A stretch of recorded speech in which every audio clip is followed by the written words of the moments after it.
प्रणाम। सभी को मेरा प्रणाम। थैंक यू विजय भैया।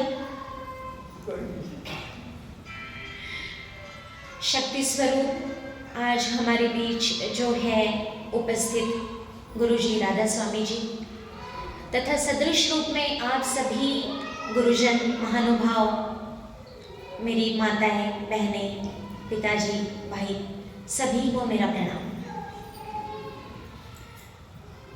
यहाँ आने के बाद सच पूछिए तो मुझे ऐसा बिल्कुल नहीं लग रहा है कि मैं आपको कुछ बताने जा रही हूँ, क्योंकि जो आप लोग मेरे समक्ष बैठे हैं सभी महानुभाव बहुत अनुभवी। जीवन जीने का अनुभव तो सभी को होता है। शायद मैं कईयों से बहुत छोटी हूँ, कुछ लोगों से थोड़ी बड़ी हो सकती हूँ, लेकिन जैसे कि अभी बताया गया कि जीवन के बारे में मैं कुछ बताने वाली हूँ। मैं बस केवल उतना ही बता सकती हूँ जितना मैंने जिया है। हर किसी ने जो जीवन जिया है वो इतना सुंदर है, या जो जी रहे हैं वो इतना सुंदर है, उनके अनुभव इतने अलग हैं। विभिन्न प्रकार के अनुभवों से गुजरते हुए हम मार्गक्रमण करते हैं, लेकिन फिर हम बीमार भी होते हैं, हमारे पास रोग भी बहुत आते हैं, और आजकल तो थोड़े ज़्यादा आने लगे हैं। ऐसे समय पे हमें याद आता है जो शब्द, वो होता है डॉक्टर। मैं भी उन्हीं में से एक हूँ, लेकिन थोड़ी सी अलग हूँ, क्योंकि आप सब जानते हैं जब आप डॉक्टर के पास जाते हैं तब सबसे पहले आपके सामने क्या चित्र आता है। आप बीमार हैं, आप डॉक्टर के पास गए तो डॉक्टर आपको क्या देंगे? आप जवाब दे सकते हैं, दवाई देंगे, इंजेक्शंस देंगे। ईश्वर की कृपा थोड़ी सी ऐसी है कि जो डॉक्टर अपने यहाँ, जो पेशेंट्स अपने यहाँ आते हैं वो डॉक्टर ही बन के आते हैं। वो मुझे सारा कुछ सिखाते हैं। सिखाने की बात कहाँ आती है पता है? हर किसी का अनुभव अपने लिए अलग है। जब कोई इंसान मेरे पास आता है और कहता है कि हाँ डॉक्टर साहब मेरे सिर में बहुत ज़्यादा दर्द है, ठीक है, मैं उन्हें पूछती हूँ आपकी एड़ी में भी दर्द होगा ना? तो हाँ जी, एड़ी में भी दर्द है। ओके, तो इसका मतलब है आपके नाखूनों पे सफ़ेद लाइनें आ रही होगी, एम आई राइट? वो देखते हैं, हाँ जी सफ़ेद लाइन्स भी आ रही है। तो ये कहीं डॉक्टर थोड़ी सी पागल तो नहीं है? मैं क्या बता रहा हूँ या बता रही हूँ और ये कहाँ पहुँच के मुझे बता रही है सिर में दर्द है, अच्छा आपकी किडनी में दर्द, आपकी किडनी में प्रॉब्लम है। सो ये एक ना क्या कहते हैं, एक प्रोसेस होता है। हमारा शरीर प्रकृति के हिसाब से जैसे चलता है, हमें उसे समझने की ज़रूरत होती है। मैं वो समझने की कोशिश करती हूँ, इसलिए मैं आज शायद आप सबके बीच हूँ, आप सब लोगों से इस तरह का वार्तालाप कर पा रही हूँ। अब बात जब आती है कि रोग हमारे पास आते क्यों हैं, हमें क्यों छेड़ते हैं, तो आपके पास इसका कोई जवाब है? किसी के पास तो होगा। मैं चाहती हूँ कि हम लोग ये भाषण की तरह ना रखें, क्योंकि मैं यहाँ आके बिल्कुल एक अलग वातावरण में चली गई हूँ। बहुत ज़्यादा आध्यात्मिक शक्तियाँ ऐसे लग रहा है मेरे ऊपर बरस रही हैं, और मैं पूरी तरह से वहाँ ना चली जाऊँ तो खान पान के विषय में हम थोड़ा सा अगर बात करें तो मैं यहाँ रहूँगी, वरना वो आत्मा परमात्मा की बातों में चले जाएंगे और फिर आपका सत्संग रह जाएगा। सो मैं चाहती हूँ कि आप वो थोड़ा सा जवाब दें, क्यों आते हैं रोग हमारे पास, क्यों हमें रोग होते हैं, बीमारियाँ होती हैं? कोई भी बता सकते हैं जी। गलत खान पान और गलत दिनचर्या से होता है। गलत कौन किसे कहेगा? गलत हम किसे कहेंगे? मैं आपको ना एक शब्द के पास ले जाना चाह रही हूँ, और हम वहाँ पहुँचेंगे, मुझे पता है। अब लाइन शुरू हो गई है, रास्ता शुरू हो गया है हमारा। खान पान गलत किसे कहेंगे हम? अनहेल्दी, हाँ जी, अनहेल्दी मतलब गलत किसे कहेंगे हम? अच्छा, इसके लिए हमें पहले ये समझना पड़ेगा कि गलत के लिए सही क्या है। सही क्या है, किसे कहेंगे हम सही? जो ठीक से पच जाए, ठीक है। हमारे बाजू में एक छोटा लड़का है, 14 साल का, रहता है, पत्थर खाता है सर। छोटे कंकड़ उठा के खाता है, पचा लेता है, बट इसका मतलब ये नहीं कि मैं वो पचा सकूंगी। थोड़े और हम करीब आ रहे हैं, मुझे लगता है इसके बाद तो बताने की कुछ ज़रूरत ही नहीं रहेगी, मैं भी केवल अपने अनुभव ही शेयर करूंगी आप लोगों से। मेटाबॉलिज्म हर किसी का अलग हो सकता है ना? एक पत्थर पचा रहा है, एक नहीं पचा रहा है। थोड़ा सा और करीब ले जाते हैं, मैं आपको एक हिंट देती, जो आप पचा पा रहे हैं वो आपके लिए सही है, ठीक है? तो फिर गलत क्या है? हाँ जी, जो आपको डाइजेस्ट नहीं हो रहा है वो आपके लिए गलत है, लेकिन इसका ये मतलब बिल्कुल भी नहीं कि वो दूसरे किसी के लिए गलत है। क्या मैं सही हूँ? जहां मैं गलत हूँ आप मुझे पूछ सकते हैं, बता सकते हैं, डांट भी सकते हैं, ठीक है? अब बात आती है फिर सही खाना कैसे चुना जाए, हम किसे सही माने किसे गलत माने? तो सबसे पहली बात, जिसे लगता है कि मैं बीमार हूँ, उन सभी ने, मतलब हम सभी ने एक बात तो पूरी तरह से ध्यान में रखनी है, बिल्कुल लिख के अपने घर में सामने रखनी है। मैंने रखी है अपने घर में, क्लिनिक में सामने ही रखी है। उसमें शब्द में जो लिखा है स्पष्ट शब्दों में वो ये है कि जो हमारी गलतियाँ, हमारी इलनेसेस, हमारी बीमारियाँ आती हैं वो सारी केवल इसलिए आती है कि वो हमारी ही गलतियाँ हैं, हमने प्रकृति के खिलाफ कुछ किया है। जो हमारा नेचर हमें कहता है करने के लिए, हम उससे हटके जीने की कोशिश कर रहे हैं, इसलिए बीमारियां हमें आई हैं। मतलब ये किसी ने लिखा है, ये वाक्य मेरा नहीं है, इंग्लिश में ही लिखा है ये, illness is the curse of nature. अब नेचर के साथ हमें लगता है कि हम तो चल ही रहे हैं, हम सारी बातें तो वही कर रहे हैं जो हमें प्रकृति करवा रही है, लेकिन आप कृपया हाथ ऊपर करके बता सकते हैं ऐसे सचमुच कितने लोगों को लगता है इस हॉल में कि हाँ हम नेचर के साथ चल रहे हैं, हम प्रकृति के साथ चल रहे हैं? कितने लोगों का हाथ ऊपर उठता है, मुझे देखना है। Are we living with nature? एक भी नहीं? सबको पता है? नहीं नहीं, इतना भी ज्यादा बुरा लाइफ, इतनी भी ज्यादा बुरी हम लोग लाइफ नहीं जी रहे हैं। हम कुछ हद तक तो प्रकृति के ही हिसाब से चल रहे हैं, ठीक है ना? कुछ हद तक तो चल रहे हैं, हाँ कुछ गलतियां कर रहे हैं। अभी आना हमें उसी पे है कि वो गलतियां क्या है, क्या गलतियां हैं जो हम करते हैं। अब मैं सुनना भी आप ही से चाहूंगी। उसका कारण ये है कि हम जिस परिवेश में रहते हैं उसके अनुसार हमारा जिसे कहते हैं बिल्ट होता है, उसी तरह से हम बनते हैं, ठीक है ना? अगर मैं आज अफ्रीका में रह रही होती, अफ्रीका में होती आज मैं, तो मेरा रहन सहन, मेरा खान पान सब कुछ अलग होता। मैं यूएस में होती, सब कुछ अलग होता। मैं आज यहाँ हूँ, खटोली में हूँ, यहाँ के कुछ रिचुअल्स, कुछ परंपराएं बहुत अलग होगी। मैं जहाँ से आई हूँ, मैं महाराष्ट्र से आई हूँ, वहाँ कई चीज़ें बहुत ज़्यादा अलग हैं। तो देखिए ये सारी चीज़ें हमारे शास्त्रों ने, हमारे बड़े बूढ़ों ने पारंपरिक तरीके से हमें जो समझाई है, बताई है, वो किस आधार पे बनी है? वापिस हम उस शब्द तक पहुँच रहे हैं, किस आधार पे बनी है?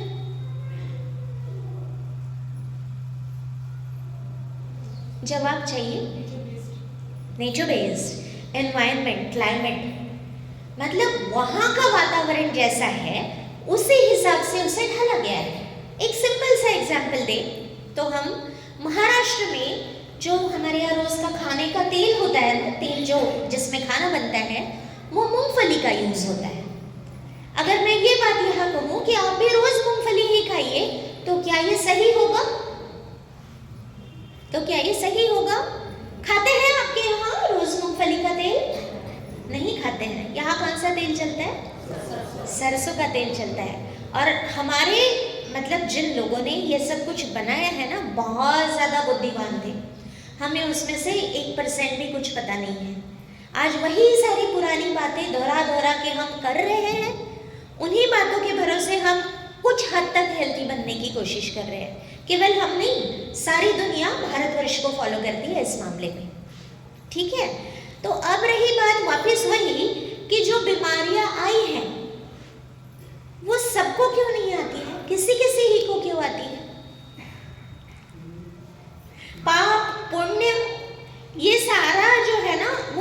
अलग सिनारियो है, ये अलग दृश्य है।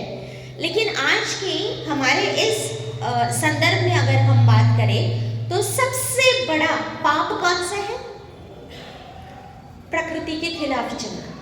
प्रकृति के खिलाफ, प्रकृति के खिलाफ, विदाउट नेचर, अगेंस्ट नेचर, ये सारी बातें मैं कह रही हूँ, लेकिन इसका ठोस कोई उदाहरण भी हमें देखना पड़ेगा ताकि वो करने में आसान रहे। Am I right? दूध कितने लोग पीते हैं यहाँ पर? अब तो हाथ ऊपर उठेंगे सारे, है ना? मुझे लगता है 50% लोगों के तो हाथ ऊपर उठे हैं। दूध, दही, लस्सी, घी, बहुत ऊंचा उठा है हाथ। ये सारी चीजें जब तक हमारे खाने में ना हो, हरियाणा और पंजाब में खाना ही नहीं माना जाता है ना? इसके अलावा रोटी जो गेहूं की बनी है, वो कितने लोग खाते हैं? लगभग सभी खाते हैं, क्योंकि गेहूं के बिना क्या जीना, है ना? तेरे बिना भी क्या जीना, गेहूं। ओके, मक्की की रोटी कितने लोगों को तकलीफ देती है? मक्की की रोटी कितने लोगों को तकलीफ देती है? कुछ कुछ हाथ ऊपर उठे हैं, कुछ हाथ ऊपर उठे। अच्छा, दूध कितने लोगों को तकलीफ देता है? कुछ कुछ है। वीट एलर्जी कितने लोगों को है? ये बातें तो अब आगे आने लगी हैं, क्योंकि अब डॉक्टर्स आपको बताने लगे हैं, अरे भाई पेट खराब है, बार बार उल्टी हो रही है, वीट एलर्जी होगी, चेक करा लो। फिर वो जिस लैब में आप ब्लड का सैंपल देके आते हैं, वहां से एक बड़ी सारी 10 पेजेस की रिपोर्ट आती है, जिसमें लिखा होता है पिजन पल्स, जिसमें लिखा होता है वीट, ऐसे ऐसे नाम, एवोकाडो, इन सारी चीजों की आपको एलर्जी है। हम क्या समझ पाते हैं? वो सारे नाम तो हमने देखे नहीं, सुने नहीं, हमारे यहाँ होते नहीं। हाँ, वीट, गेहूं की हमें एलर्जी है। अब उससे कैसे बचा जाए? दवाइयाँ खा के, दवाइयाँ खा के ही ना। डॉक्टर होते किस लिए हैं? मैंने पहली बार ये शब्द सुना था हरियाणा में आकर, डॉक्टर्स की दुकान होती है ना? तो वो दुकान नहीं, एक्चुअली क्लिनिक कहेंगे हम उसे। मुझे थोड़ा दुकान मतलब पूरा बिजनेस लगता है, इसलिए। तो अगर हम दवाई नहीं खाना चाहते हैं तो हमें क्या करना पड़ेगा? जिसे वीट एलर्जी है, उसे दवाई नहीं खानी है, तो क्या करना पड़ेगा? वीट छोड़ना पड़ेगा, सिंपल। बट अब अगर वीट छोड़ देंगे, गेहूं ही छोड़ देंगे, तो खाएंगे क्या? है कुछ खाने लायक दुनिया में गेहूं के अलावा? है, बहुत है। तब ऑप्शंस निकलते हैं, तब हमें ढूंढना पड़ता है कि ओके ओके ठीक है, अब गेहूं जो अगर हम खाएंगे तब तो बीमार ही रहेंगे, फिर अब ढूंढो।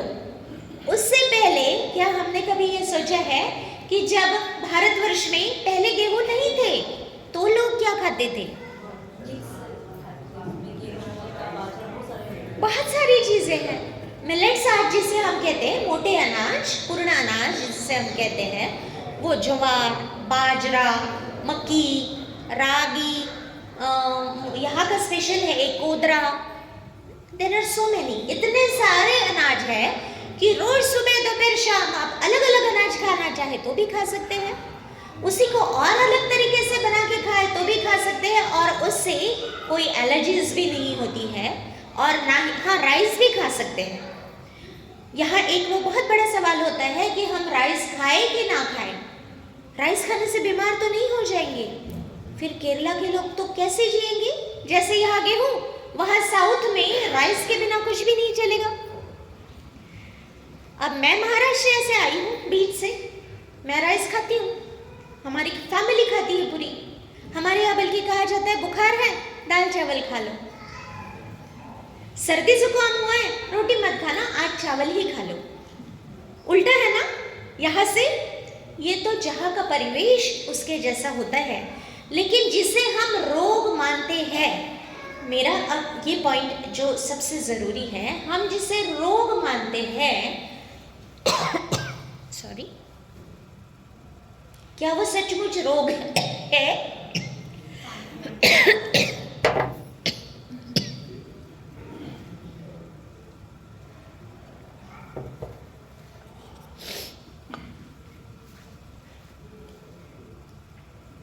जिन दिक्कतों को हम रोग समझ के चल रहे हैं, बीमारी समझ के चल रहे हैं, क्या वो रोग है? आप कैसे जान सकते हैं कि ये रोग है? बहुत पहले जब भारत में एलोपैथी नहीं आई थी, जब अंग्रेज नहीं आए थे, तब भी लोगों के यहाँ, मतलब हम लोगों को, हमारे पूर्वजों को कोई बीमारी नहीं होती थी, बुखार नहीं आता था, हाथ पैरों में दर्द नहीं होता था। क्या उन्हें सर नहीं था? सिर दर्द नहीं होता था?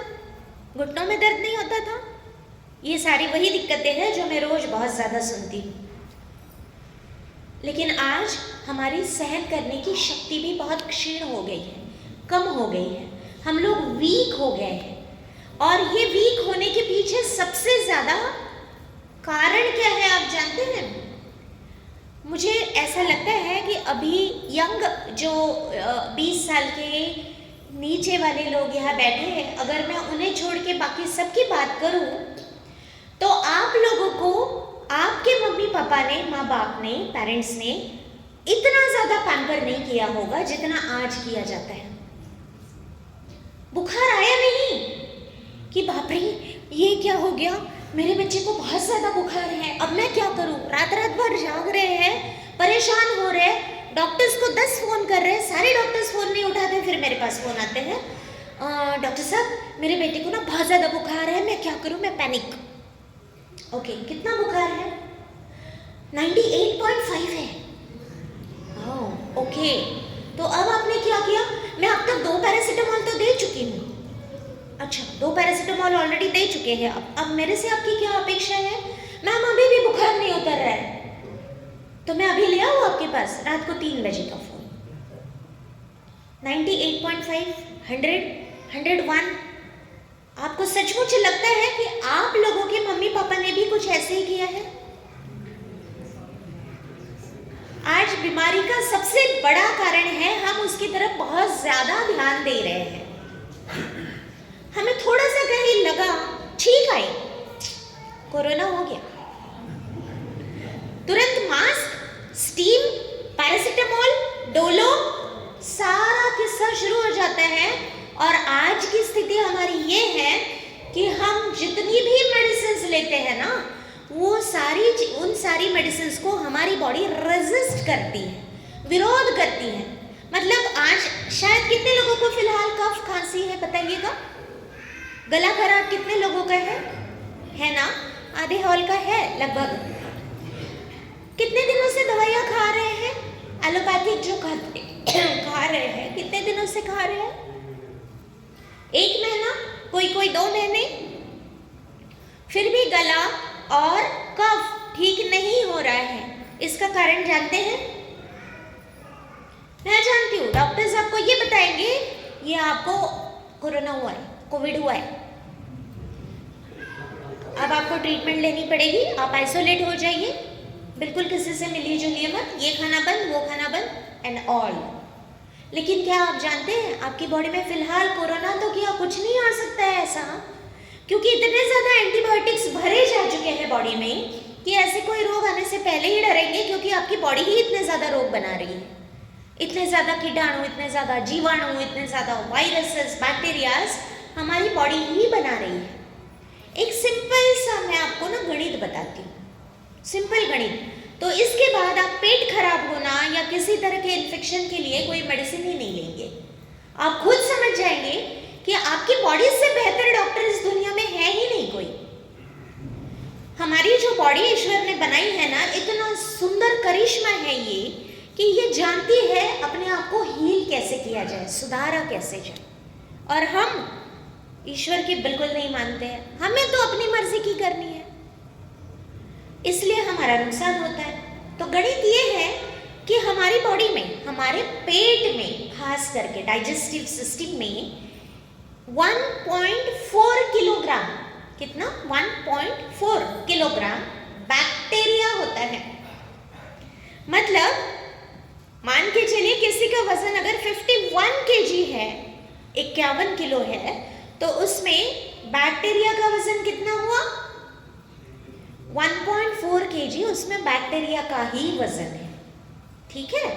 अब छोटे से उसमें ऐसा होता है कि वो एक स्टेप वाइज, यहाँ कुछ वीक बैक्टीरिया है जो सबसे कमज़ोर है, फिर उससे मजबूत वाले, फिर उससे स्ट्रॉन्ग वाले, ऐसा ये स्टेप है ना, इस तरह से ये बढ़ता जाता है। और इनमें से कुछ बैक्टीरिया, अच्छा अच्छे और बुरे बैक्टीरिया होते हैं, ये आप सभी जानते हैं। अब इस लेवल पे तो हम बात नहीं करेंगे कि हाँ कुछ अच्छे होते हैं कुछ बुरे होते हैं, ये सबको पता है। और जो अच्छे बैक्टीरिया होते हैं ना, वो सबसे थोड़े रह गए हैं दुनिया में आजकल, और वो हमारी बॉडी के लिए बहुत ज़रूरी होते हैं। क्या कोई बता सकता है उसमें से किसी एक का नाम? E coli, okay. और एक कोई? E coli is not really very useful but it has to be there, medium में है। और लैक्टोबैसिलम आपने सुना है किसी ने? दूध से दही जो बनाता है वो बैक्टीरिया। अब तो बोलिए कि हाँ काम का बैक्टीरिया है, वो भी बहुत कम मात्रा में रह गया है, जबकि हम इतना सारा जामुन लगाते रहते हैं, लेकिन हमारी बॉडी में वो टिकता नहीं है ज़्यादा। इसका कारण ये है कि हम एक बार कोई एंटीबायोटिक लेते हैं, तो अब आप बताएं जो सेना है बैक्टीरिया की, उनमें से सबसे पहले कौन मरेगा? कौन मरेगा?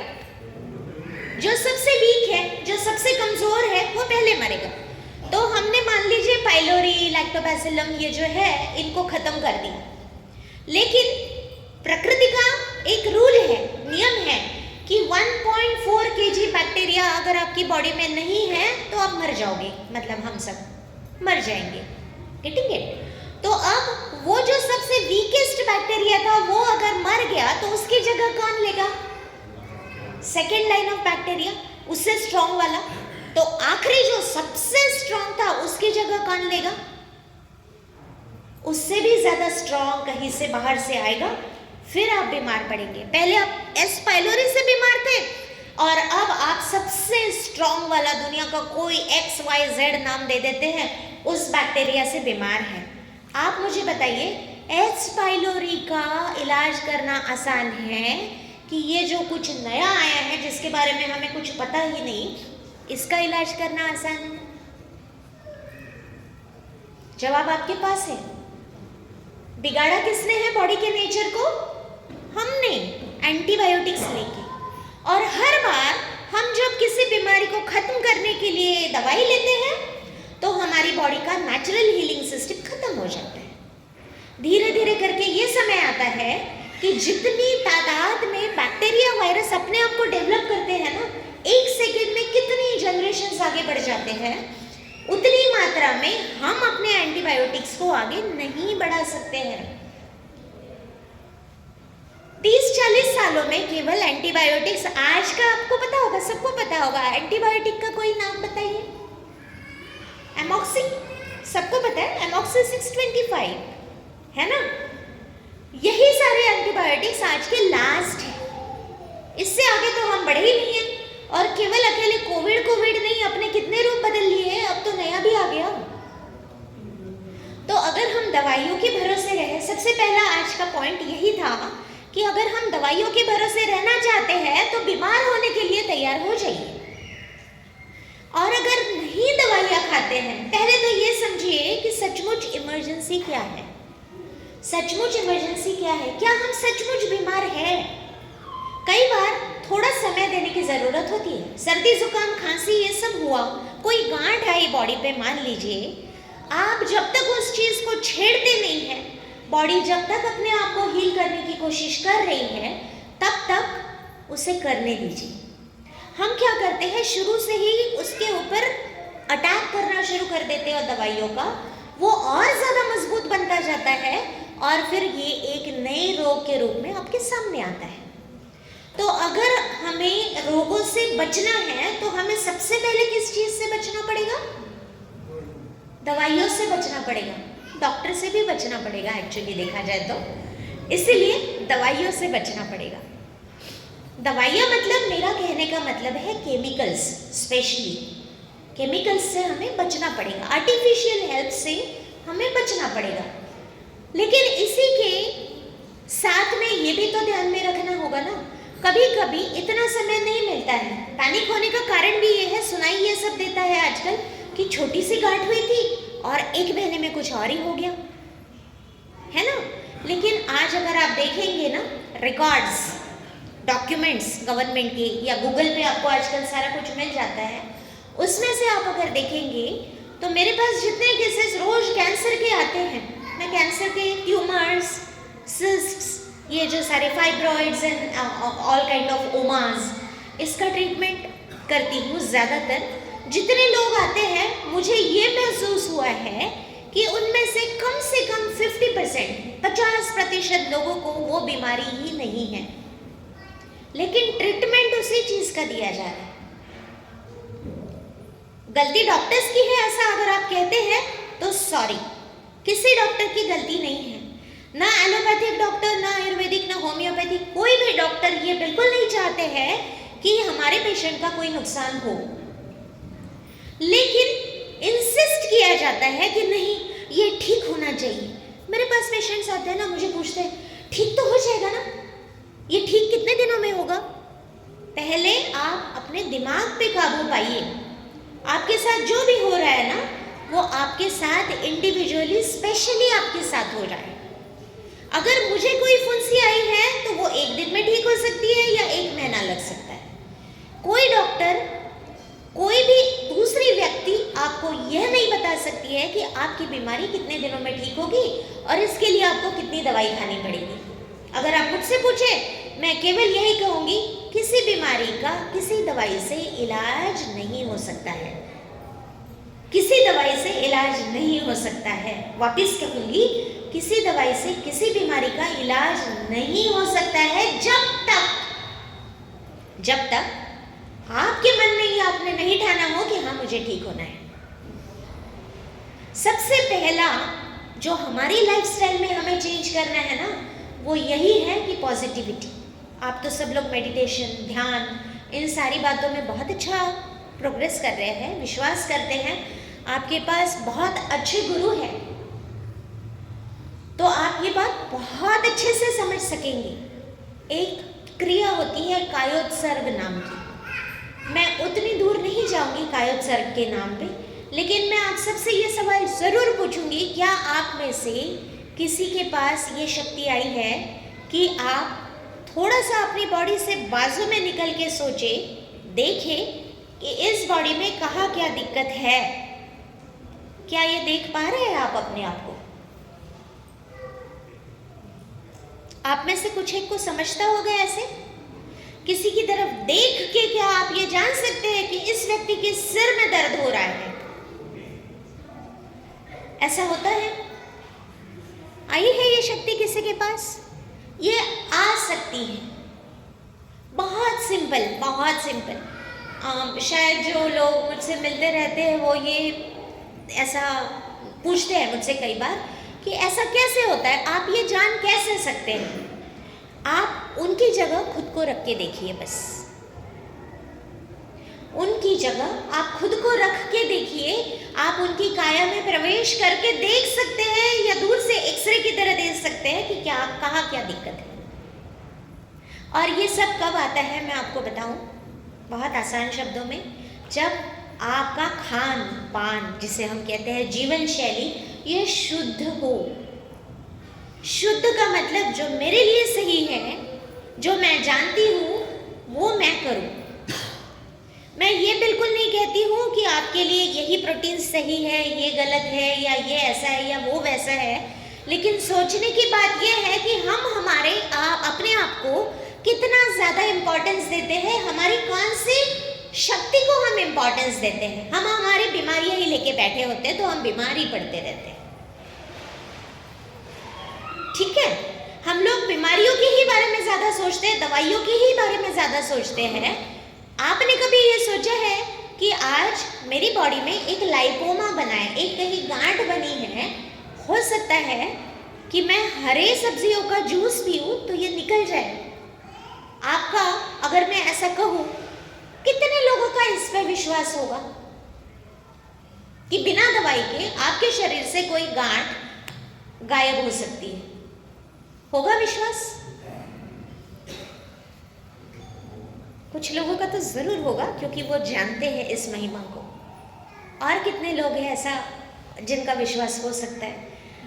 और यहाँ जो मैं देख पा रही हूँ ना, वो सिर्फ उन्हीं लोगों के हाथ उठे हैं सर जिन्होंने ये अनुभव किया है, ये सारी बातें ही अनुभव करने की है। अब मुझसे पूछा जाता है हम गाजर खाए क्या, हम मटर खाए क्या, हम ये खाए कि वो ना खाए। मेरा कहना केवल इतना है, आप अपनी बॉडी को जानते हैं, बहुत अच्छे से जानते हैं। कुछ चीजें जो दूसरों के लिए अमृत है वो आपके लिए विष हो सकती है, और जो किसी के लिए विष है, हो सकता है प्रकृति ने आपके लिए वो अमृत के रूप में प्रदान की हो। कीमोथेरेपी क्या है? आपके जानकारी में कुछ न कुछ लोग ऐसे होंगे जरूर जिन्हें कैंसर हुआ था या हुआ है। कीमोथेरेपी आप सब जानते हैं क्या है? कीमोथेरेपी विष है ना, केमिकल, बहुत ज्यादा एक्स्ट्रा ऑर्डिनरी पॉइजन है वो, देखा जाए तो हमारी बॉडी के लिए। लेकिन इलाज उसी से हो रहा है, तो मैं ये नहीं कहूंगी वो सही है या गलत है। हर चीज का अपनी जगह पे अपना महत्व है, लेकिन इन सारी चीजों तक ना ही पहुंचे हम, इसके लिए हमें प्रकृति से जुड़ना बहुत जरूरी है। तो वो जुड़ने के लिए सबसे पहला कदम उठाना पड़ेगा। मैं बॉम्बे से हूँ, मुंबई से, और मैं क्या करती हूँ वो आपसे शेयर करूंगी, फिर आप समझ पाएंगे कि मैं आपसे क्या कहना चाह रही हूँ। एक छोटी सी बालकनी है, बालकनी का साइज है 6x4, 6 फीट बाय 4 फीट। इसमें मेरी पूरी साल भर की 3-4 लोगों के परिवार की सब्जी उगती है। आप सोच सकते हैं 6x4 कितनी जगह होती है? इसमें एक पूरे परिवार की सब्जी साल भर की उग सकती है। आपके पास बड़े बेड़े हैं, बड़े बड़े खेत हैं, कितने लोग सब्जियां उगाते हैं अपनी, खाना कितने लोग उगाते हैं?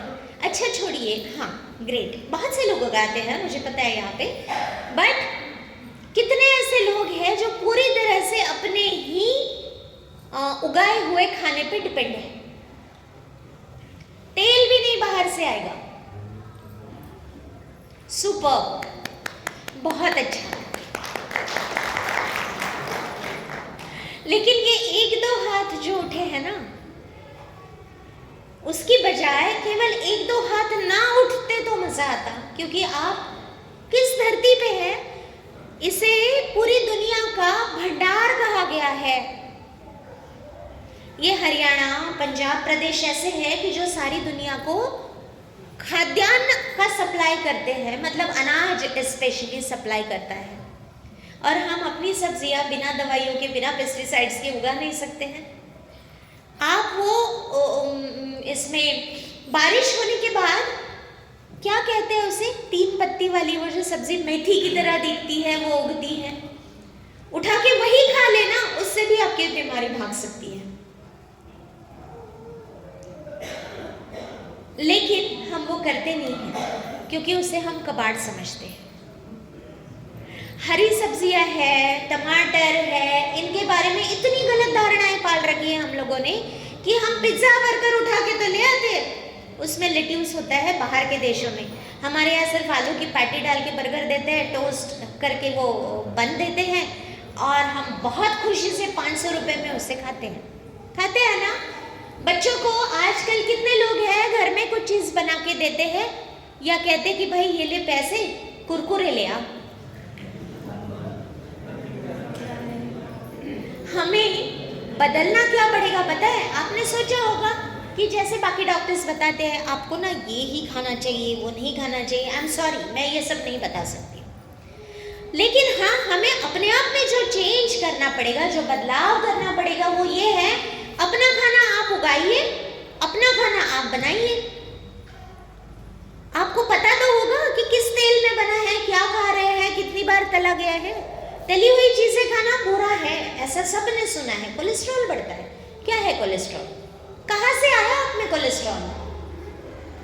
कोलेस्ट्रॉल कहाँ से आया?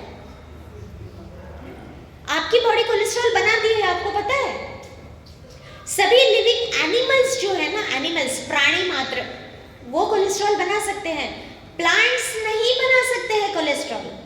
तो मान के चलिए आपने मुट्ठी भर के बादाम खा लिए, तो अगर आप सोचते हैं कि आपका कोलेस्ट्रॉल बढ़ेगा तो बिल्कुल गलत है।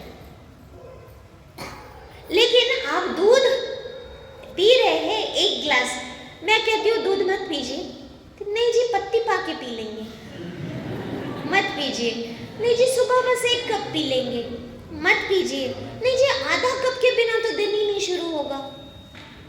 तो जो करना है वो करिए, बॉडी आपकी है, आपको संभालना है। लेकिन कोलेस्ट्रॉल बढ़ किस वजह से रहा है? मुझे पक्का पता है सवाल ये आ रहा है कि फिर हमारे पुराने लोग तो सारे दूध इतना पीते थे, उन्हें क्यों नहीं कुछ हुआ? जवाब है, दादी या है यहाँ कहीं बैठी हुई, जिनके समय मॉड्यूलर किचन्स नहीं थे, दवाइयाँ भी नहीं थी सर, बहुत ज़रूरी है। हाँ जी, ये कहा जो आपने बहुत अच्छा कहा है कि दवाइयाँ भी नहीं थी, लेकिन मॉड्यूलर किचन्स भी नहीं थे।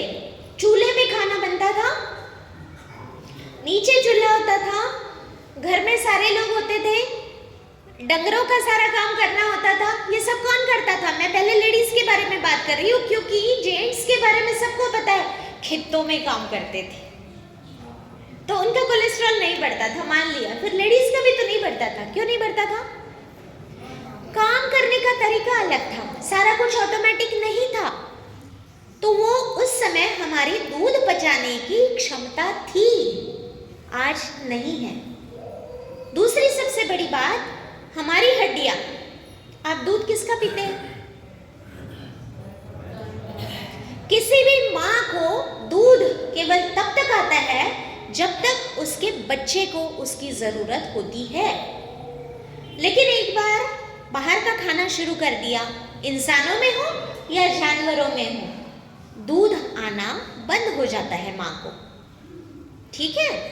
लेकिन हम फिर भी उसे घसीटते रहते हैं। जब दांत आ जाता है ना, हमारे डाइजेस्टिव सिस्टम में दूध पचाने की क्षमता कम होती जाती है, और जब वो पचता नहीं है तो वो जाके हड्डियों में जमा होगा, पित्ते में जमा होगा, किडनी में जमा होगा, पथरियाँ बनाएगा, कोलेस्ट्रॉल बनाएगा, लाइपोमास बनाएगा, सारी बीमारियाँ, एक्सेस जो न्यूट्रिएंट्स हम बॉडी को देने की कोशिश कर रहे हैं उससे होगा। और ये लेते हम किस तरह से? दवाइयों के ही रूप में लेते हैं। बड़े बूढ़े हमें क्या बताते हैं? दूध नहीं पिएगा तो बढ़ेगा कैसे? माफ करिए, लेकिन दूध से कुछ भी हमारी ग्रोथ रुकी नहीं है। अगर कोई दूध नहीं पीता है तो उसकी ग्रोथ नहीं होगी, ये बिल्कुल गलत धारणा है। आज मुझे ऐसा लगता है कि जो लोग दूध पीते हैं ना, उनका सीधा सीधा किसी के बच्चे के मुंह का निवाला छीन के खाने वाला किस्सा है, क्योंकि रूल तो यही है कि जिसके बच्चे को जरूरत है उस माँ को दूध आएगा। तो हम दूध पी रहे हैं तो किसके हिस्से का पी रहे हैं? किसी और के हिस्से का, क्योंकि हमारी माँ ने तो हमें जितना पिलाना था पिला दिया, बड़े हो गए अब हम लोग। तो दूसरा रूल क्या होना चाहिए? फिलहाल दूसरे भी और कारण हैं। दूध में बहुत ज़्यादा केमिकल्स आ गए हैं, नेचुरल रहा नहीं है, ये भी बहुत सारे कारण हैं। ऑक्सीटोसिन की मात्रा इतनी ज़्यादा हो गई है दूध में कि मेरे पास 9 साल की बच्चियों को मदर्स लेके आ रही है कि इनके पीरियड शुरू हो गए हैं। तो कृपया आप थोड़ा सा अपनी बॉडी के ध्यान रखने के लिए और नेचर का भी ध्यान रखने के लिए दूध पीना हो सके तो कम कर दीजिएगा। दवाइयाँ कम, दूध कम, घर में सब्जियाँ उगाना शुरू, सब्जियाँ हो सके तो अनाज भी, गेहूँ खाना कम, तो क्या खाएंगे? मोटे अनाज, ज्वार, बाजरा, रागी, ये सब कुछ हम खा सकते हैं। मुझे ऐसा लगता है सवाल बहुत उमड़ रहे हैं और मैं चाहती हूँ कि आप मुझे कुछ पूछें।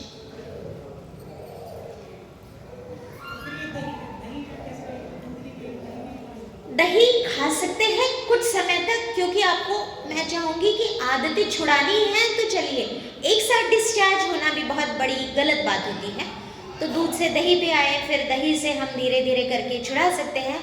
आप पूरी तरह से अगर प्राणियों से आने वाला छोड़े इस परिवेश की बात कर रही हूँ मैं ये नहीं कहूँगी कि जो नॉनवेज खाते हैं या जो दूध पीते हैं, मैं वो दोनों को एक ही बात मानती हूँ, ठीक है ना। लेकिन फिर भी कोशिश ये करिए कि जो भी है ज़रूरत के हिसाब से कम करते हुए वनस्पति जन्य जो होते हैं प्लांट बेस्ड फूड, इस पे अगर आप आते हैं तो कुछ हद तक आपकी बॉडी को रिजुवेशन करने का मौका मिलेगा, नवीनीकरण करने का मौका मिलेगा, क्योंकि वो आसान है हमें पचाने के लिए। हाँ जी, हाँ, लेकिन दही में दूध की अपेक्षा कम टॉक्सिन्स होते हैं, क्योंकि वो जो बैक्टीरिया लगाया है ना आपने, उसमें जामुन लगाया है, उससे ऑक्सीटोसिन की मात्रा, कुछ और टॉक्सिन्स की मात्रा ज़रूर कम हो जाती है जो डायरेक्ट दूध में होती है। हाँ जी, क्वेश्चंस आर वेलकम। हाँ जी, दही लस्सी सारा एक ही किस्सा है। लीजिए, कम मात्रा में लीजिए और धीरे धीरे करके बंद करिए। आपको पता है, किसी ने सुना है नारियल के दूध का भी दही बन सकता है? नारियल, पता है कोकोनट वाटर आप पीते हैं, कोकोनट वाटर का भी दही बन सकता है, पनीर बन सकता है। हाँ जी,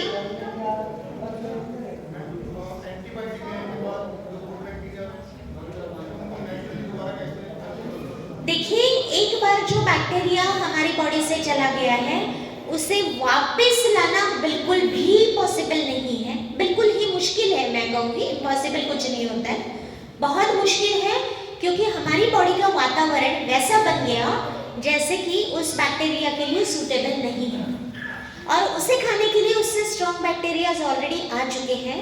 तो हम केवल इतना कर सकते हैं कि एटलीस्ट जो बैक्टीरिया है ज़रूरी बचा हुआ उसे बचाए रखें। जितनी खा चुके एंटीबायोटिक्स खा चुके, अब न खाए आगे।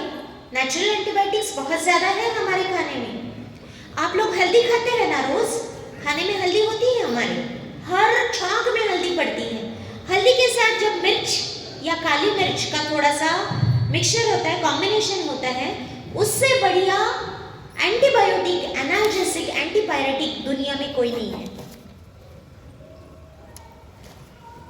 समझ गए? तो आप कोशिश तो यही करिए कि एंटीबायोटिक्स आप ना ज़्यादा खाएं बाहर से, ज़रूरत ही नहीं है एक्चुअली देखा जाए तो। प्रोबायोटिक ले सकते हैं, लेकिन यूजलेस है सर। मैं आपको बताती हूँ, आर्टिफिशियल आयरन लीजिए, कैल्शियम, मैग्नीशियम, जो भी आप ले रहे हैं, न्यूरोबिन के टैबलेट्स ले रहे हैं, विटामिन डी बढ़ा रहे हैं, विटामिन डी के लिए सैशे ले रहे हैं, ऑल वेस्ट। वो केवल उनके लिए ठीक है जो खाना नहीं खा पा रहे हैं, जिनको कोई चांस नहीं है खाने में से न्यूट्रिशन जाने का, केवल उन्हीं के लिए कुछ हद तक यूजफुल है। बाकी सारा आर्टिफिशियल जो है ना, हमारी बॉडी बाहर धकेल लेती है, कोई यूज नहीं, सिर्फ सेटिस्फैक्शन है ब्रेन का। कुछ समय के लिए वो बॉडी में रहता है। हमारी बॉडी इतनी स्ट्रांग है, इतनी अच्छी है कि आर्टिफिशियल कोई भी चीज़ हो वो बॉडी में रहने नहीं देगी, उसे बाहर निकाल फेंकेगी।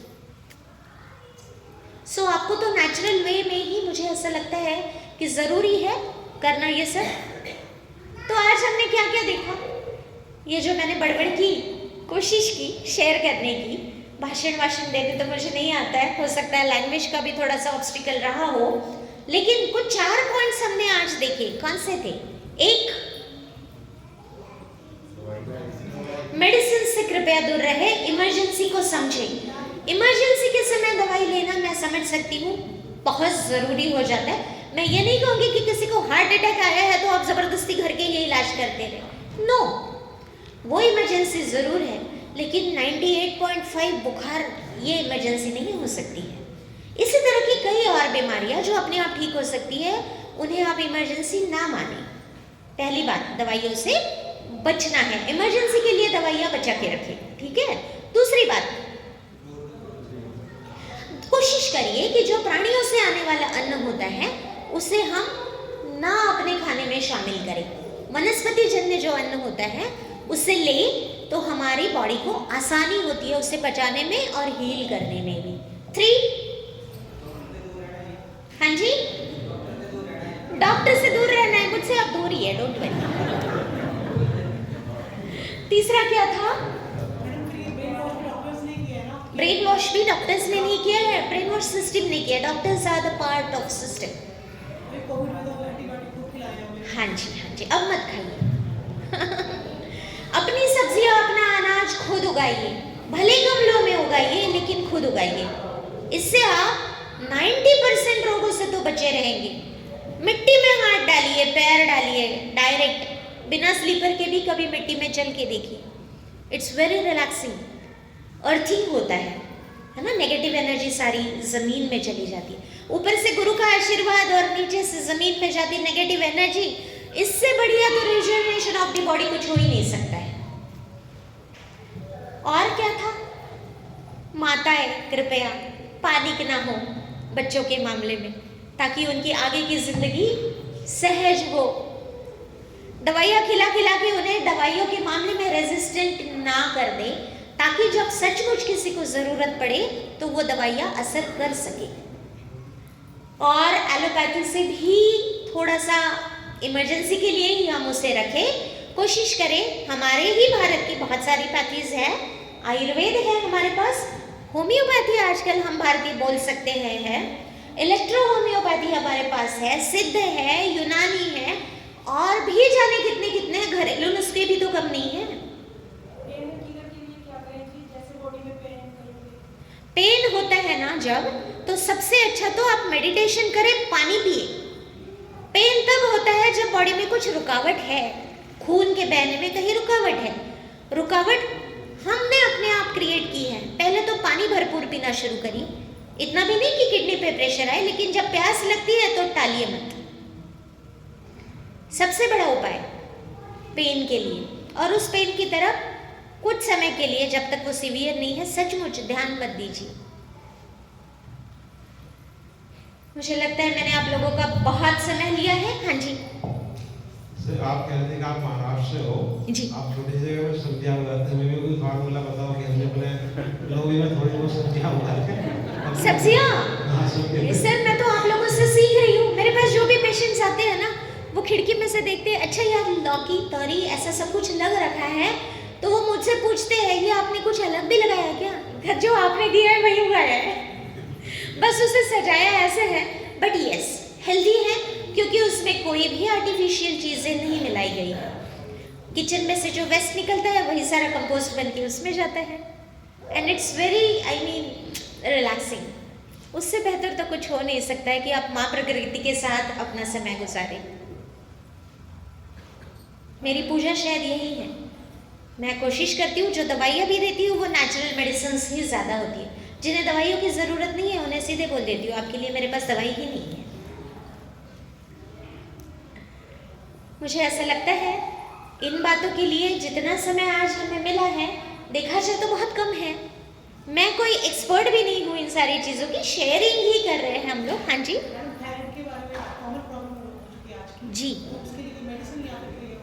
थायराइड आप अपने आप भी ठीक कर सकते हैं, बिल्कुल कर सकते हैं। आपकी डाइट में थोड़ा सा चेंज करना होता है, लेकिन सबसे बढ़िया बात आपने पूछी है कि थायराइड होता क्यों है ज़्यादातर लोगों को, हार्मोनल इम्बैलेंस होता क्यों है, तो सबसे बड़ा कारण होता है एसिडिटी। जिन्हें थायराइड है, आप अगर रूट कॉज देखेंगे तो उन्हें एसिडिटी, तेजाब बनना ये होता ही है। तो आप अपने बॉडी में एसिड को कंट्रोल कीजिए, थायराइड का लेवल अपने आप कम आ जाएगा। कैसे, ये हम आपस में जब मिलेंगे एक दिन मैं ज़रूर बताऊंगी।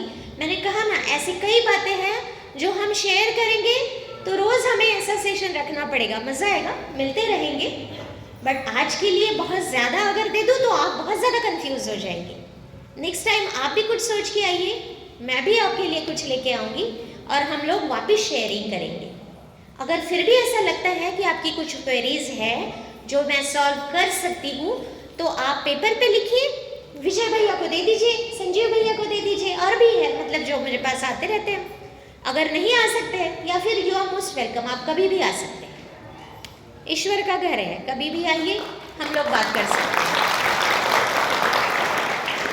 और सबसे बड़ी बात, इन सारी चीज़ों के लिए मेरे पास समय ही समय है। ठीक है जी।